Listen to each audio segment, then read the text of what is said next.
Hello everyone, good morning. I welcome you all to Civil's Mentorship. So in our last video, we had discussed about this particular question. Explain how the foundations of the modern world were led by the American and French Revolution. So it was a 15-marker question. So in this video, I will show you that what answer I had written and what was the feedback that I had got for this particular answer. So I will show you first what I had written. So as a part of introduction, what I had written, so basically in the introduction I had written that the American and French revolutions were two landmark events that reshaped the political and the social structure of the world. So this was as part of the introduction I had written. And next, I had just written this particular thing just to connect the introduction with the body part. So what I had written, now while the American Revolution emphasized political liberty and self-government, the French Revolution extended these ideas to social equality and human rights. Together, they marked the beginning of the modern democratic age. So this particular line, whatever I had written, it was just as a bridge. It was I had written it just to connect the introduction with the body part. Now coming to the main body part. So what was my question? Now explain how the foundations of the modern world. So my body should be portray the core demand of the question. So what I had written over here in the body part, like first I had given that political transformation. So I had written the answer, or I had written the body parts into multiple dimensions. So first dimension was the political transformation from American Revolution. So what I had written, now introduced the idea that power rests with the people, not monarchs. Second, promoted constitutionalism, separation of powers, and the rule of law. And in the third part, what I had written for this dimension, the US Constitution and the Bill of Rights became a model for later democratic institutions. So this was all about this particular dimension, which is political dimension. Now moving on to the next dimension. What is the next dimension? Now social and ideological change. Over here, I have mentioned it from the French Revolution. So in my previous dimension, I had covered the topics from the American Revolution. In this particular dimension, I had covered it from the French Revolution. What I had written? Gave universal meaning to liberty, equality, and fraternity. Abolished what? Now feudal privileges and advanced the idea of citizenship and equality before law. And next point, what I had written? Now the Declaration of the Rights of Man became a milestone in the history of human rights. So this all I had written for this particular dimension, the social and ideological change from the French Revolution perspective. And next comes the another dimension, end of the world order. What does this mean? End of the old order means what? Now I have taken it from both the revolutions perspective. What I had written over here? Now weakened absolutist monarchies and a divine right theory. Next, encouraged merit-based society and representative governance. So this was all about this particular dimension. And now moving on to the next dimension, wider influence. Wider influence inspired independence movements in Latin America. Next point, influenced liberal and nationalist uprisings in Europe. So this was all about this particular dimension. Now next, the third point on this dimension is these revolutions later shaped anti-colonial and democratic movements across Asia and Africa. So this was all about the body part where I had written it into multiple dimensions. Now coming on to the conclusion. So as we have discussed previously that every answer should have introduction, should be having a particular body, and should be having a conclusion to conclude my answer. So what I had written it over here, in essence, both revolutions marked humanity's shift from subjects to citizens. By emphasizing rights, equality, and representative government, they laid the intellectual and institutional foundations of the modern world that continue to guide societies even today. So this was all about this particular answer.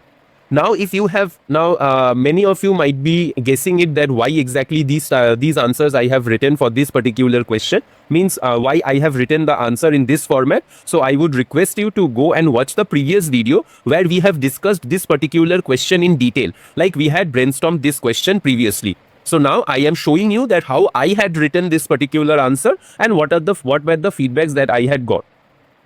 Now, one more thing I want to tell you, if you have seen the video of my previous video where I had shown you my previous answer, over there I got a feedback that in this particular means whenever I am giving a heading in my previous answer, I have simply gave the heading and nothing else. Okay, but as a feedback, what I got is that I need to block the heading, means I need to give some means just for presentation purpose. So in this particular answer, what I had given is in every heading, all the headings I have kept it in the blocks and all, so that just for the presentation purpose.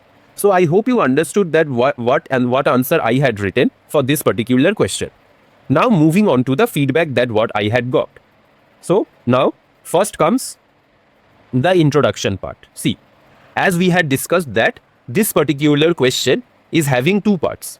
Explain how the foundations of the modern world were led by first part American and second part French revolutions. So my answer should be based on these two revolutions. Now I will show you again what introduction I had written. So what introduction I had written for this answer? Now as a part of introduction I had written that the American and French revolutions were two landmark events that reshaped the political and social structure of the world. So this answer I had written. Now see the feedback that I had got for this particular answer. So what feedback I had got is the statement is too generic. Okay. So, and another feedback that I had got that this is not relevant, right? Crisp intro, no fluff. Okay. So what approach or instead of what I had written, how I could have write this particular answer, or how this introduction can be more in a crisp manner, can be written in a more crisp manner. See, how it could have been written. The late 18th century, marked by Enlightenment ideals, witnessed the American and French revolutions, pivotal events that fundamentally reshaped political thought, social structures, and international relations, thereby laying the bedrock for modern democratic nation-states, human rights, and popular sovereignty. Now you yourself can see, right, that what answer I had written. Now only simple answer. Statement was too generic. Okay. But now this was the introduction. Now obviously in this intro, if anyone has written the introduction in this manner, obviously they would have fetched more marks in the introduction. So that's how this particular introduction can be improved. Now again, I had written one connecting line, right? Like the bridging line between the introduction and the body. So what I had written over there? Now while the American Revolution emphasized political liberty and self-government, the French Revolution extended these ideas to social equality and human rights. Together, they mark the beginning of the modern democratic age. So what feedback I had got for this particular thing? No need to write all these things, okay? Mention only the dates of the events. What feedback I had got? Now mention only the dates of the events. Do not elaborate so much, it is waste of words and time. So basically what they are asking me to do is that as a part of introduction, no need to elaborate this much. Only crisp introduction like what I had shown you over here. The crisp introduction is enough for it. Okay, I hope you understood that how this particular introduction can be enriched. Now coming to the main body part. So as I had mentioned previously that this political transformation, American Revolution, so this is the core demand of the question. Okay. Now as a part of first point, what I had written. In the first point, what I had written. Let's see. In the first point, I had written that the American Revolution introduced the idea that power rests with the people, not monarchs. So I had written it like this way. Now what feedback I had got? Let's see. So over here, what feedback I had got? That this point, though it is correct only, but it needs a deeper elaboration.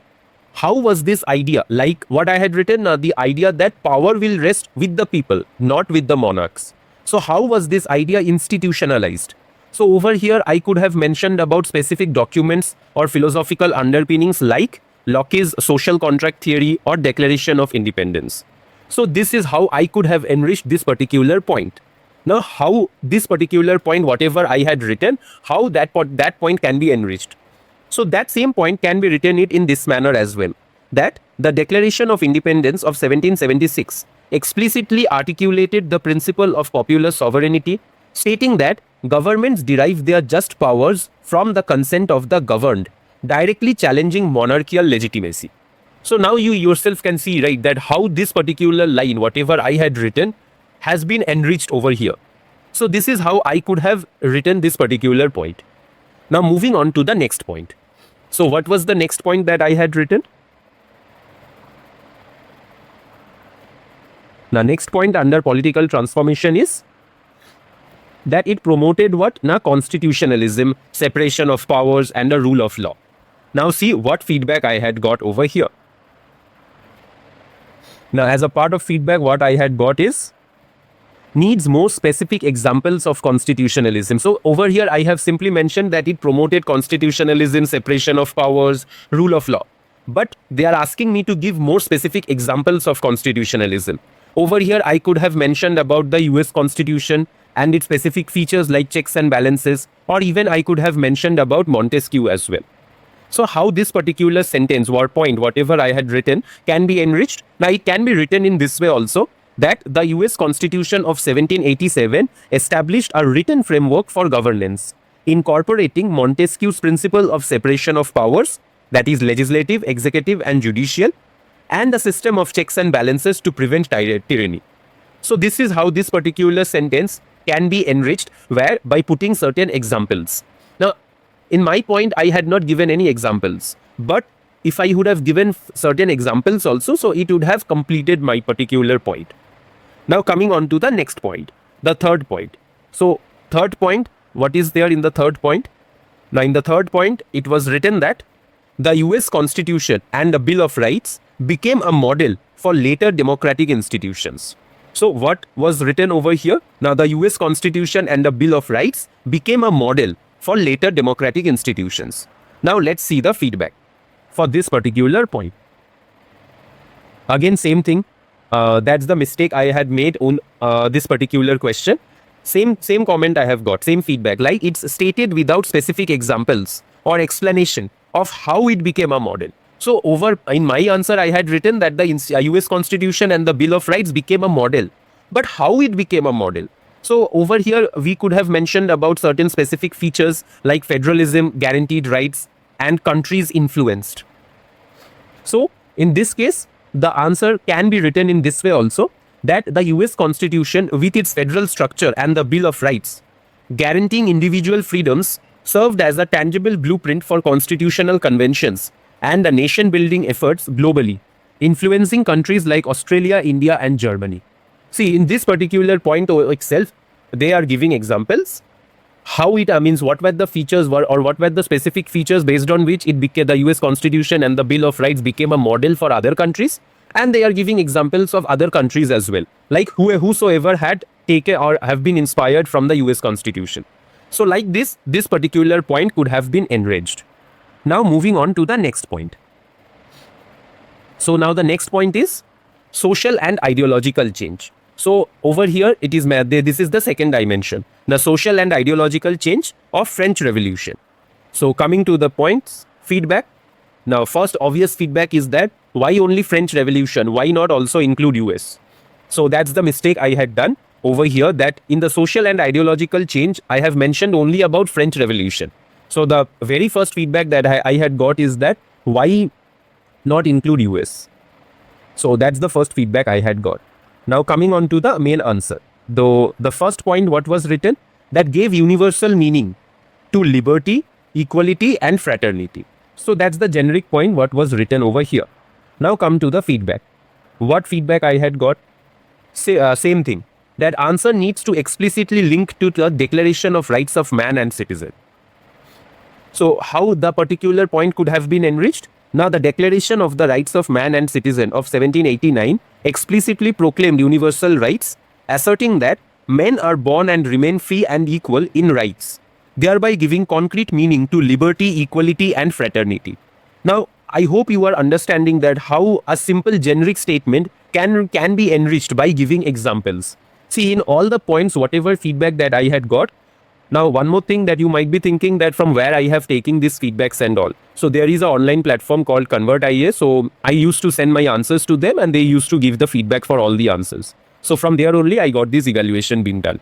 So now coming back to this point. So if you see in all the points, I had given only generic statements, but the same statement only got enriched by giving examples. So that's how the answers were enriched. So obviously this enrichment would have fetched half marks also. That would have been great for this particular question. So this is how this particular point could have been enriched. Now coming to the next point. So in the next point, what was written? That this particular thing, what now, it abolished feudal privileges and advanced the idea of citizenship and equality before law. Okay. Now what feedback I had got over here for this point?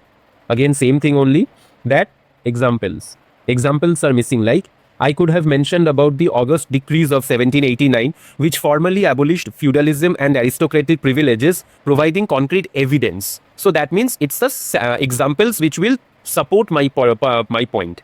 So that's why examples are very much important in supporting your point. So which you will see in my next answer, that how I had taken these feedbacks and implemented in my next answers. So that I will show you when we will be discussing the next set of questions. So this is how all about this particular question, that how it the answer could have been enriched. Just simple by giving examples and all. So these are all examples only, same thing that again same thing that I have not mentioned the examples and all. Now coming to the next dimension, end of the old order. So what was written in my answer? End of the old order. The first point that I had written is that it weakened absolutist monarchies and divine right theory. So this was the first point that I had written. But now see what feedback I had got for this point. So it's simple feedback that same thing, that this statement is too general. Provide specific examples of monarchies weakened or overthrown and explain how the revolutions undermined the divine right theory. For example, through popular sovereignty, execution of monarchs and all. So this is how this particular question could, this particular point could have been enriched. Say for example, the one that I had written is simple thing, that weakened absolutist monarchies and divine right theory. But the same thing if I would have written it in this way, that the execution of Louis XVI in France and the establishment of a republic directly challenged the legitimacy of absolute monarchy and the divine right theory, inspiring similar movements across Europe. Now you yourself can see, right, that how this particular a simple generic point has been enriched in such a way that it would have been fetched you half more marks. So that's how your points can be enriched by giving examples. Now next point also same thing over here also, in the wider influence I had mentioned about that inspired independence movements in Latin America. Only simple statement I had mentioned, but I did not mention or I did not give any examples. So over here I could have mentioned about Simon Bolivar. So how this particular point could have been enriched, like the ideals of self-determination and republicanism directly inspired leaders like Simon Bolivar in Gran Colombia and José de San Martin in Argentina, leading to widespread independence movements across Latin America in the early 19th century. So you could understand the difference, right? That first point what I had written was that inspired independence movements in Latin America. It was a simple generic statement. But that same statement was enriched by giving certain examples of certain leaders. Same thing for the next point as well. What was written over here? Now influenced liberal and nationalist uprisings in Europe. See, the feedback is mention the names, do not be vague, okay? So basically same thing only in each and every point, that the examples were missing. So this second point could have been enriched in this way, that I could have referred to the 1830 July Revolution in France, the 1848 revolutions across various European states, of specific nationalist movements in Italy or Germany. So this is how, instead of writing a generic statement, the answer could have been enriched by giving certain examples as well. So I hope you are getting it, that how answer or how to fetch those extra half mark, 1 mark from the answers. So now moving on to the next part. So next part is the third point. What was written is later shaped anti-colonial and democratic movements across Asia and Africa. So I have given a generic statement that it later shaped anti-colonial and democratic movements across Asia and Africa. But the feedback, if you see the feedback, like how, means how it had inspired. So over here I could have mentioned any leader's name and how they were inspired by French Revolution or American revolutions. Like see, simple thing only. If this same point would have been written it in this way, that Mahatma Gandhi's non-violent resistance in India, drawing on ideals of liberty and self-determination. See, this is also a simple point only, but this point will fetch me half mark more than the point which I had written, that later it shaped with anti-colonial and democratic movements in Asia and Africa. See, presented vaguely. So now you got it right, that how a particular question, a point, can be enriched or can give you half marks more by giving certain examples and all. Now moving on to the conclusion. So conclusion, what was written in the conclusion? Conclusion, what was written? Now in essence, both revolutions marked humanity's shift from subjects to citizens. By emphasizing rights, equality and representative government, they laid the intellectual and institutional foundations of the modern world that continue to guide societies even today. So this was the conclusion that was written. Now see what feedback I got for this particular conclusion. So conclusion was good only because it's a good analytical conclusion. So yeah, so from the conclusion only you could have understood that it was slightly analytical in nature.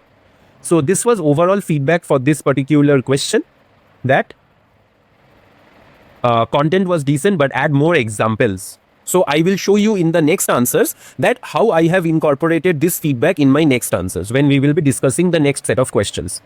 See, over here I could have add a diagram showing the world map and the American Revolution and French Revolution. Now if instead of writing these many points are okay, but if I could have given a world map, if I could have drawn a world map, a small world map, which from where I could have shown the American and French revolutions, that would have fetched me half marks more. So this was all about this particular question. The final feedback was that the demand was met well. Just add more substantive examples. And intro was a bit long. Be precise with the intro. Okay. And overall marks, how much I got for this particular question? Now I got 6 out of 15. So I hope you understood that how this particular question means how to write a particular question. That's the main important thing. That how to write your answers. How can you enrich your answers by giving certain examples, by enhancing your presentation. See, in my last answer, I did not give the headings in blocks or something like that, okay? But in this answer, I have given those things. I will show you in the next answers where I have incorporated these feedbacks and all. So I hope you understood this particular question, that how it's not about only this particular question, it's about all the answer writing methods. I hope you are understanding that how to write a particular answer in a good presentable manner. So this was all for today. So I hope you understood this one. So in the next session, we will be coming up with the next set of questions, and I will show you that what type of answers I had written and what were the feedbacks that I had got. So till then, study hard. We'll meet up in the next session. Thank you.